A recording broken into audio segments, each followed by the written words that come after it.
Hello and welcome to Sabotage the Masterclass. So thank you so much for being here. This is going to be a really fun conversation and a really fun teaching.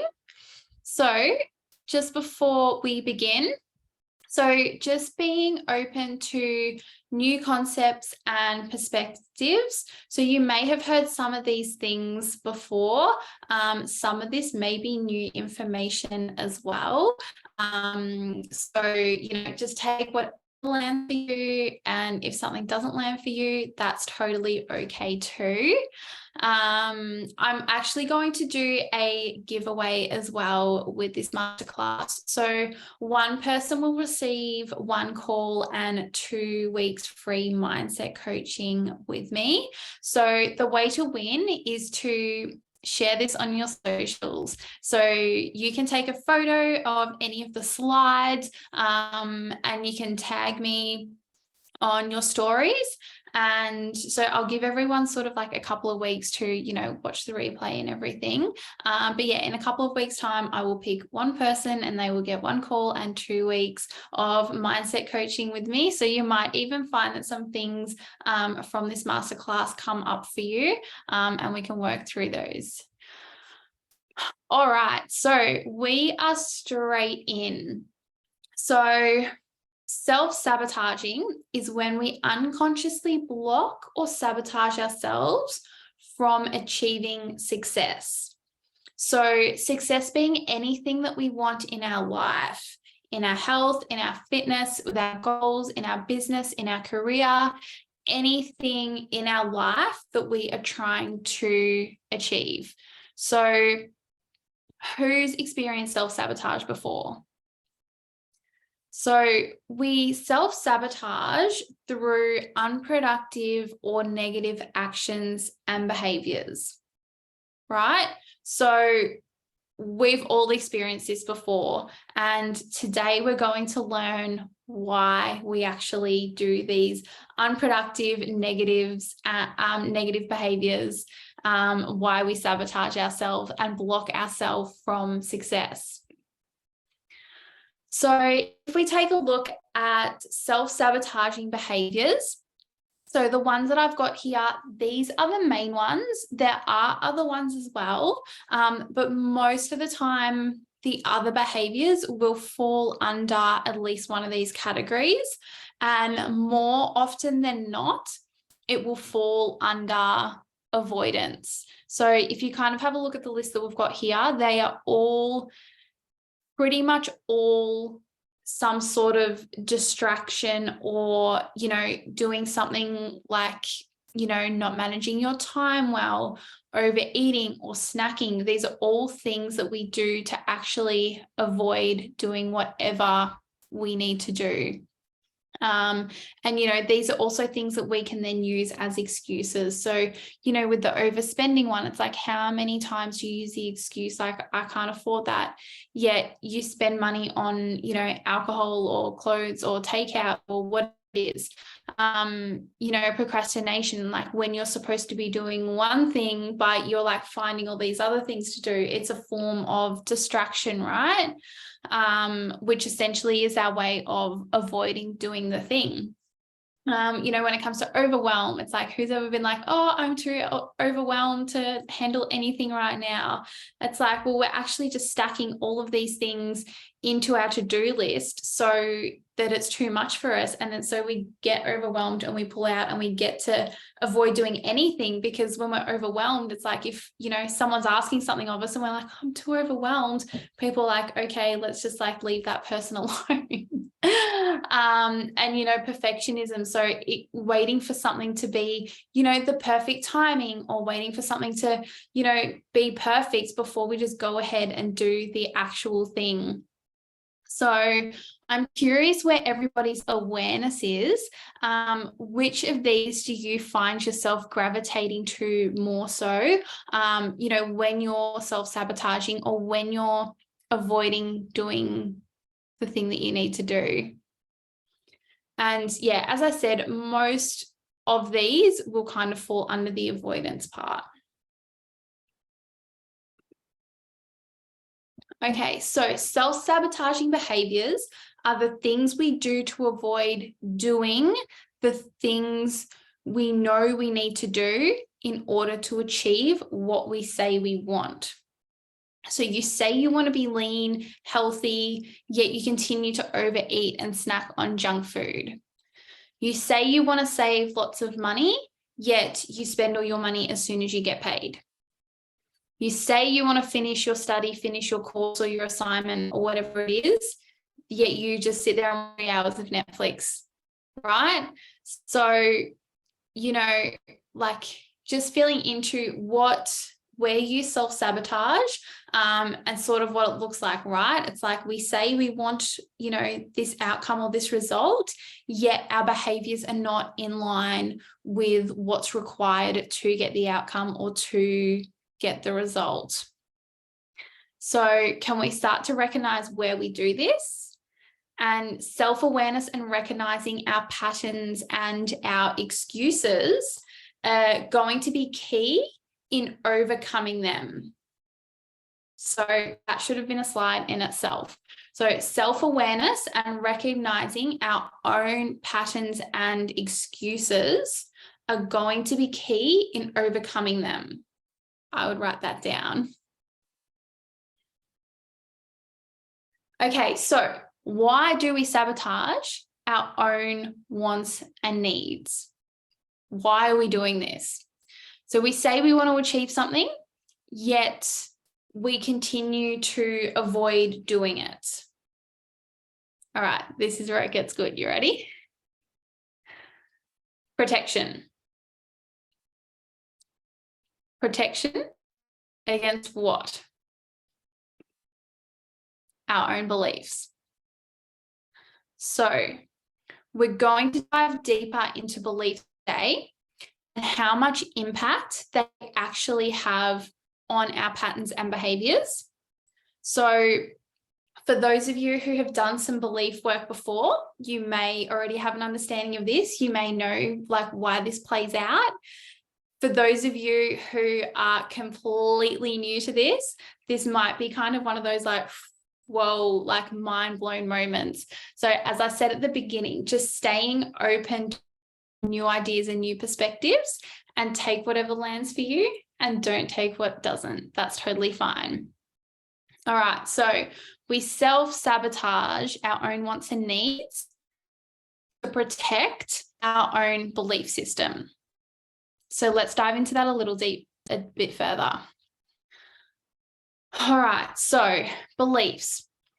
A belief is an idea or concept that we deem to be true or correct about ourselves or our environment. So it is what we decide is true. It doesn't necessarily mean that it's true. It's just true for us. So I'll give you an example, right? So some people love avocados. They believe that avocado is yum. Some people hate avocado and they believe avocado is yuck. So no one is right or wrong. It's just a matter of what is true for you. So this is the same with everything. Our beliefs are based on what is true for us. I will just let that land for a moment. So our beliefs are based on what is true for us. It doesn't necessarily mean that they're right or wrong. It's just what's true for us. So what are some beliefs that you have about yourself? What is your concept of self? So what's the first thing that pops into your head when I say, what do you believe to be true about yourself? There will be positives and there will be negatives. So the first thing that pops into your head. So what are you and what are you not? And I would write these down. So what do you tell yourself? The good and the bad. Do you believe that you're a nice person? I'm a loyal friend. I'm honest. I'm caring. What are some of the negatives? Are they, I'm broke, saving money is hard, I'm fat, only lucky people have nice bodies, I'm unlucky, I'm unworthy? What are the beliefs you have? What are the stories that you tell yourself? So just a moment to write those down, the good and the bad.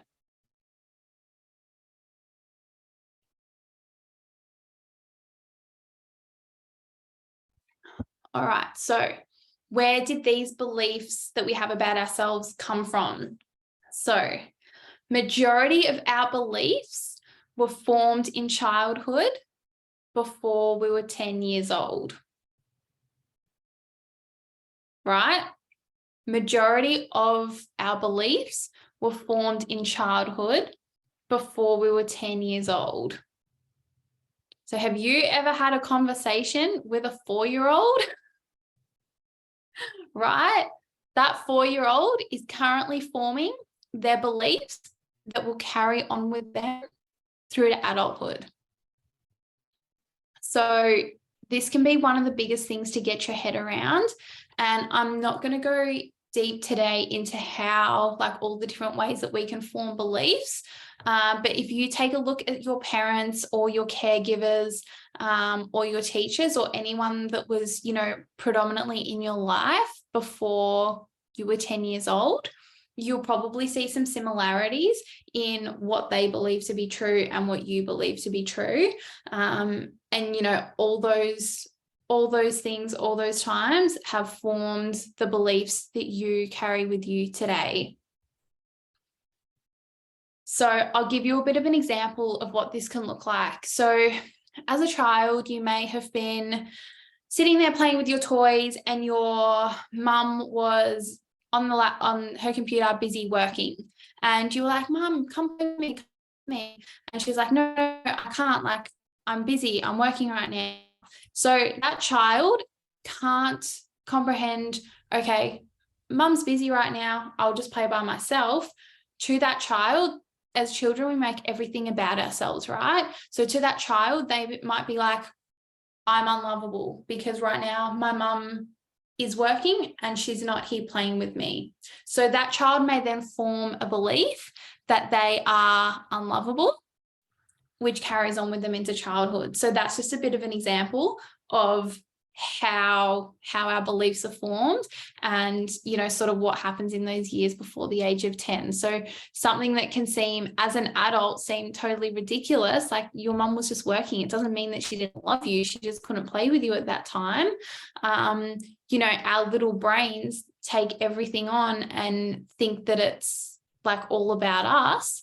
And then that belief stays in our unconscious. And so we, as an adult, we may be walking, going through life, thinking no one loves us or we're unlovable. So just an example. So what are some common limiting beliefs? So the biggest ones, and I've kind of worded them in different ways depending on, you'll have a narrative or a way that it's running in your head. So, they might look like, I'm not good enough, I'm not worthy, even for that child, I'm not worthy of, my mum's attention and being played with. I'm a failure, I won't succeed, I'm not smart enough. These are common ones that come up through school, especially the way the schooling system works, where it's like all your work is like marked with a red pen and, there's not enough room to, be wrong. Kids can form beliefs around they're not smart enough or they're a failure based on that. I'm going to be rejected, people won't accept me, common in the school playgrounds. People will judge me, bad things happen to me. So it's like, how many times have you ever just been, something bad's happened and you're like, oh, bad things always happen to me. Like, you may be running a belief that bad things always happen to you. So, if there's any of these that kind of like stick out to you, like these are the most common limiting beliefs, and there is a good chance that you will have maybe one, maybe all of these beliefs running. So if any of these stick out to you, I would write them down. If there are any other sort of negative beliefs or negative stories that you find yourself telling yourself, I would write those down as well, because we really want to be aware of what our limiting beliefs are. Okay, so we've pinpointed some of our limiting beliefs. Our brain will only accept information which aligns with our beliefs. Our brain will only accept information which aligns with our beliefs. It will delete or distort information that goes against what we believe to be true. So if you believe that you're a nice person, you won't be able to see when you are being unkind to someone. Your brain will distort it and just be like, no, I never said that. Like, you probably did say that. It's just if it was an unkind thing and you believe you're a kind person, your brain will delete any evidence of you being unkind. Your brain will delete it because it contradicts the belief that you have, right? So if you believe that you are unlovable, you won't be able to see or hold actions of love towards you. So, it might show up as, if someone shows you, a loving gesture or something of love, it's like, well, that person must be lying to me because you don't believe that someone can love you. Because your brain will look for every bad thing that proves that you're unlovable if you run the belief that you're unlovable. So those negative and positive beliefs that you wrote down just before, your brain is only going to accept information that confirms them to be true, right? I know this is like heavy stuff to get your head around, but how cool, right? Okay, so I've got a little diagram here to explain it a bit better. So over here we have all the facts and information. So, this is essentially what's right, what really happened, all the facts and information. Over here we have our beliefs and our concept of self. So everything that we believe to be true. And then in the middle, this is what we see, this is what we internalize. So all this other stuff here, all the other facts, all the information that doesn't cross over or align with our belief systems, our brain will delete or change. We will only internalize the parts that align with our beliefs. So we don't see the big picture. We don't see all the facts. We only see the parts that confirm our beliefs and our concept of self. How are we feeling about this? So I'll give you an example. Have you ever had an argument with a friend or family member about a certain situation of what happened, and you both swear black and blue that you're telling the truth and that the other person is lying, right? It's just you both internalize the situation differently to align with your concept of self.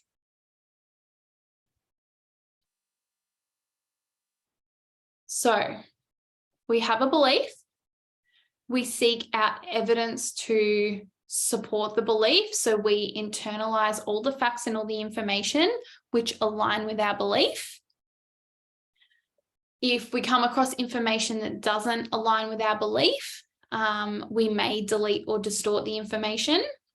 And then the evidence that we gather in favor of our belief, that then confirms that what we believe is true, which then gives us evidence to support our belief. So it further cements the belief. It forms a stronger belief because it's like, well, we've got more evidence of this being true. So the belief then becomes stronger. So this is what happens as a child, right? A child who thinks that because their mum won't play with them that they're unlovable.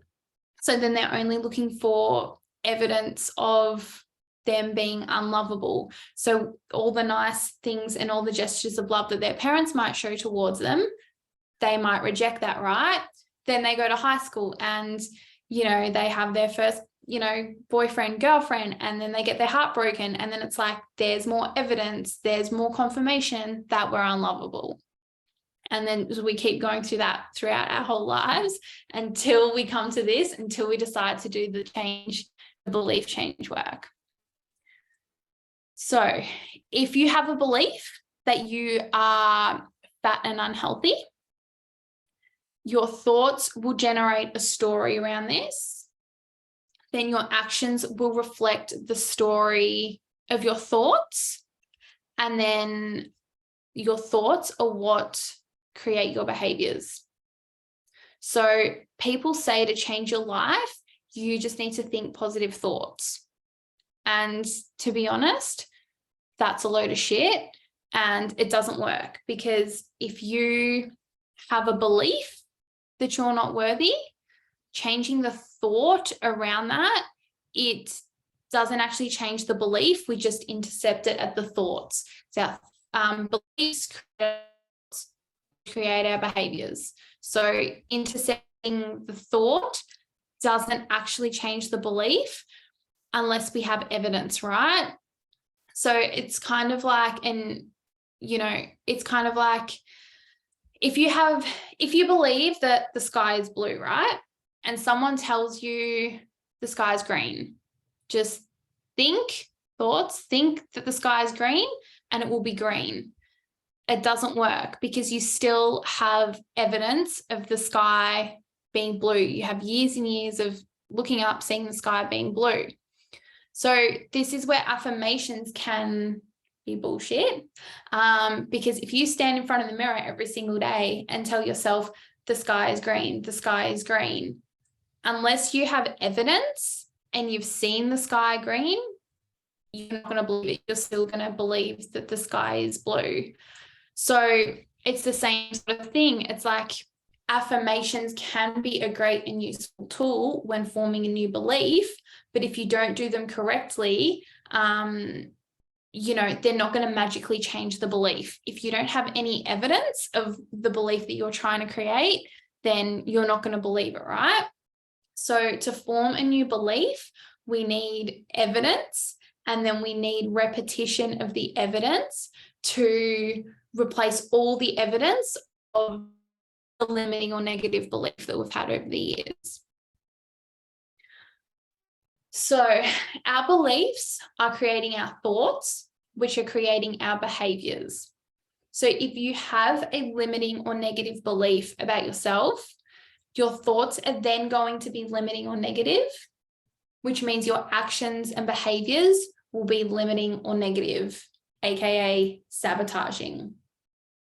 So if we have a belief that we are fat, unhealthy, broke, unworthy, unlovable, whatever, we are unconsciously going to sabotage any behaviors that would prove otherwise to ourselves, because it goes against what we believe about ourselves. Our brain is only looking to take in evidence of what we believe to be true. How are we feeling about that?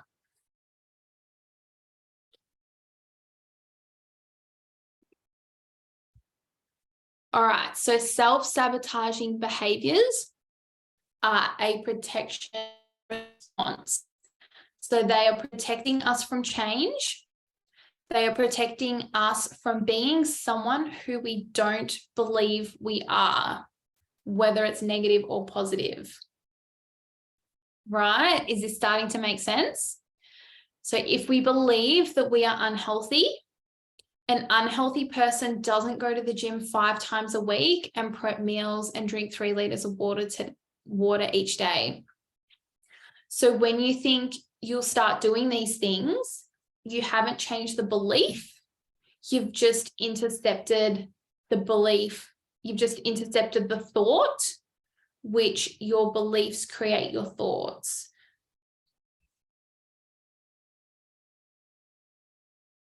So sabotaging behaviors are our unconscious way of avoiding becoming someone we don't believe we are. So this is why we procrastinate. We find ways to distract ourselves, by putting things off, reprioritizing. Oh, I didn't sleep well last night, so, I'm going to sleep in instead of going to the gym. Or, distracting yourself with social media, addictions, food, alcohol, drugs, obsessing, poor time management. Oh, I don't have time to do that. Or it's like, how many times have you waited till, you keep putting something off and you're like, oh, I'll do it later. And then it gets to late at night and you're like, oh, well, it's too late to go to do that thing now. Overeating, this is a form of distraction. So who's ever found themselves eating out of boredom? It's not boredom, it's you're avoiding doing something else. And perfectionism. So I'll actually give you an example with myself for perfectionism, right? So I had perfectionism coming up for me when I was creating this exact class. And, I was getting caught up in the colors aren't right and the, theme doesn't look right. And I was getting so caught up in the slides not looking perfect, when in actual fact, I could have presented this on a white background with black writing. It would have given you the same information. For me, I was self-sabotaging because I'm like, me presenting and teaching mindset to a bunch of strangers on the internet, it's like, that's outside my concept of self. Like, I don't know who I am as that person. I thought that was funny. I noticed myself sabotaging when creating this very course. So that's just an example of like how it can play out, right? We don't know who we are when we're driven, successful, healthy, fit, whatever the thing is, if we don't have any evidence of us having this previously, right? So, it's like, what do you believe about money? Do you believe that you have to work hard for money? Do you believe that rich people are greedy? Because if you're running negative beliefs around money, it's like, do you think your concept of self will allow you to have lots of money if you have a belief that rich people are greedy? It's like, if you don't see yourself as a greedy person, but you see people who have a lot of money as being greedy, then like subconsciously, why would you allow yourself to hold on to money and have lots of money if you don't believe you're a greedy person? It's like, where do you believe these to be true?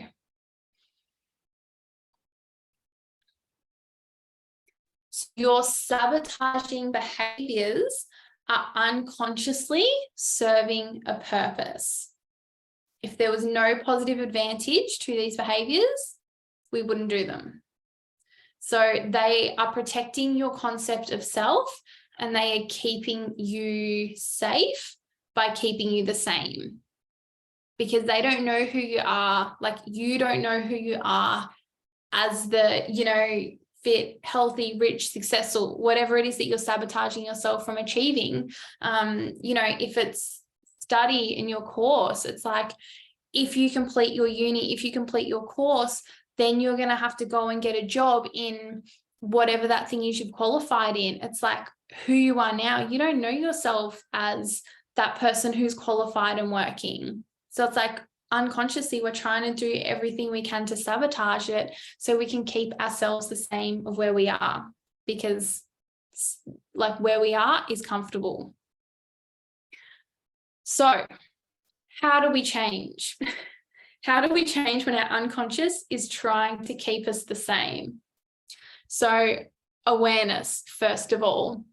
So being aware of when we're sabotaging and what we are trying to protect ourselves from. And then choice. So being aware and choosing different. choosing the uncomfortable thing or choosing the thing that we're avoiding.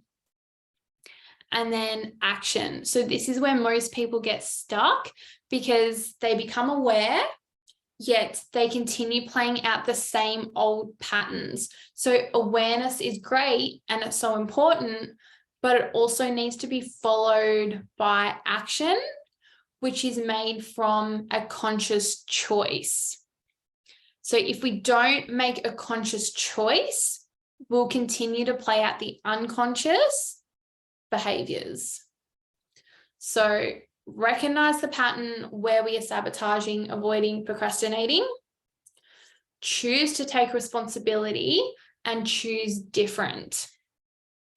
So this work is not easy, by the way, and that's why most people stay in their negative habits for years and years, because they keep telling themselves like, oh, when this happens, I'll change. Once this happens, I'll change. But for as long as we're stuck in the, if, when mindset, we'll never change. We'll just continue our old, unconscious, unhealthy, unproductive patterns and behaviors. So notice, choose, repeat. So this then creates new evidence, which then creates a new belief. So every time you choose, to get up when your alarm goes off and to not find an excuse to sleep in, and you go to the gym, you do that for 5 weeks in a row, it's like you've got evidence of being a fit person who gets up at 5 o'clock in the morning, goes to the gym. So notice, choose, repeat, and then create the new desired concept of self, which creates a new belief. It's like, I believe that I'm a healthy person because I have evidence of getting up and going to the gym, whatever it is, right? The ends. How are we feeling about all that? I know there was a lot of information crammed into, I don't even know how long that went for. But yeah, this is something I would recommend, maybe even watching a few times. Each time you watch it, you might find little bits and pieces land for you a little bit more or a little bit differently. And also you might even notice these things start to play out as well. So the biggest thing I'd start getting curious about is what you believe about yourself. What do you believe to be a positive thing? And also with the negatives, those negative beliefs, they're the things that are actually sabotaging you. So how can I create evidence of a new positive belief and start doing that?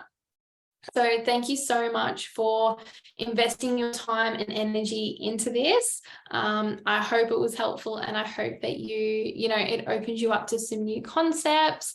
I'd love for, anyone who's watched this, like, send me a DM, send me a message with what your biggest takeaway was. If you have any further questions, or even if you notice yourself like sabotaging in certain things, like, feel free to reach out and let me know. I would love to know. And also feel free to share on your socials. But yeah, thank you so much, everyone, and we will talk soon. Bye.